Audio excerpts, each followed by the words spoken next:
नमस्कार, मी लाघवी ओम सावंत बुलेटिन मध्ये आपलं स्वागत करते। बुलेटिनच्या सुरुवातीलाच महत्त्वाची बातमी आहे। वाल्मिक कराडला अगदी थोड्याच वेळात कोर्टात हजर केलं जाणार आहे। वाल्मिक कराडला आता केस कोर्टात हजर केलं जाणार आहे। वाल्मिक कराडला कराडहून आता केस कोर्टात नेलं जात आहे। कराडहून पोलीस आता केसच्या दिशेने निघालेले आहेत। जवळपास बीड ते केस 54 किलोमीटरचं अंतर आहे आणि या सगळ्या ठिकाणी आता पोलिसांचा तगडा बंदोबस्त देखील ठेवण्यात आलेला आहे। केस न्यायालयाच्या निर्णयाकडे आता सगळ्यांच्याच नजर आहे। वाल्मिकी कराड यांचं आणि देवेंद्र फडणवीस यांचं नक्की काय नातं आहे याच्यावरती आता एखादी SIT नेमावी लागेल, ती नातं तपासण्यासाठी। आणि कोणासाठी देवेंद्रजी हे करतायत, पाठीशी घालतायत, हा एक रहस्याचा विषय। कोणाला वाचू इच्छित आहेत ते? त्यांनी एक SIT आता आधीची बरखास्त केली, नवीन SIT नेमली। आता वाल्मिकी कराडना का वाचवलं जात आहे, फडणवीस का वाचवत आहेत, यासाठी वेगळे SIT नेमायला हवे।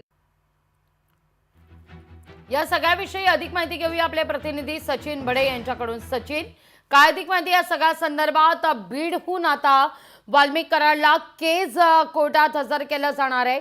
ताफा निघालेला आहे पोलिसांचा वाल्मिक कराडला घेऊन केसच्या दिशेनं।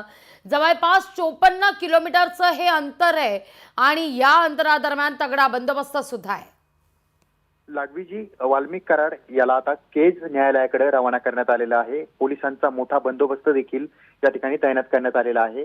राज्यातील सर्वाधिक जास्त गाजलेलं प्रकरण म्हणजे संतोष देशमुख हत्या प्रकरण आणि या हत्या प्रकरणी वाल्मिक कराड या व्यक्तीचं नाव समोर आलेलं होतं आणि त्यानंतर वाल्मिक कराडवरही आरोप करण्यात आले आणि आरोपाच्या नंतर खंडणीचे देखील काही गुन्हे होते किंवा नेत्यांसोबतचे सुद्धा फोटो होते। त्यामुळे हे प्रकरण सर्वाधिक जास्त राज्यामध्ये गाजताना पाहायला मिळतंय।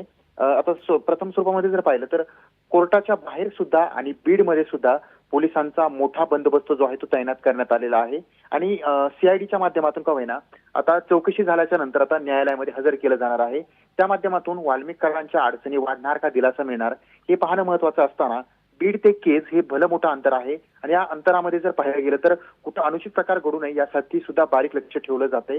मात्र एकीकडे बीडमध्ये संताप आहे आणि त्यानंतर राजकीय घडामोडी ज्या घडतायत त्यामुळे सुद्धा हा संताप वाढलेला आहे। त्यामुळे आता हे पाहणं महत्त्वाचं आहे की आज सुनावणीमध्ये काय होतं आणि वाल्मिक कराड यांना दिलासा मिळतो की नेमकं त्यांच्या अडचणी वाढतात। मात्र वाल्मिक कराड यांच्या मातोश्री सुद्धा परळी पोलीस स्टेशनच्या बाहेर बसलेले आहेत। त्यांनी आंदोलन सुरू केलंय आणि त्यांचं असं मत आहे की वाल्मिक कराड यांचा कुठल्याही प्रकारे दोष नाहीये, त्यांना अडकवलं जातंय असं म्हणून ते पोलीस स्टेशनच्या बाहेर किंवा पोलीस ठाण्याच्या बाहेर बसल्याचं पाहायला मिळतंय। लागवीजी, अगदी सचिन, धन्यवाद तुम्ही दिलेल्या एकूण सविस्तर माहिती करता।